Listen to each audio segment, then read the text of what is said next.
Welcome to the Rim Brake Rodeo. We hope this video helps. In this video, I will explain how to jump start your Acura MDX.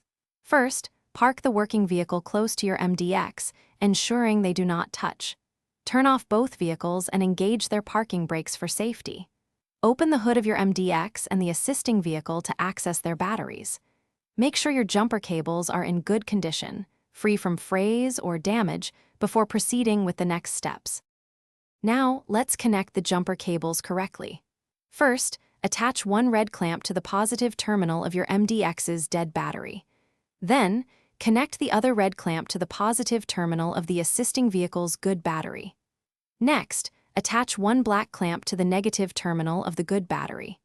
Finally, connect the remaining black clamp to an unpainted metal surface on your MDX's engine block, away from the battery. With the cables properly connected, start the engine of the assisting vehicle. Let it run for about 5 minutes to charge your MDX's battery slightly. After this brief charging period, try to start your Acura MDX. If it starts, great. If not, wait another 2 or 3 minutes and try again.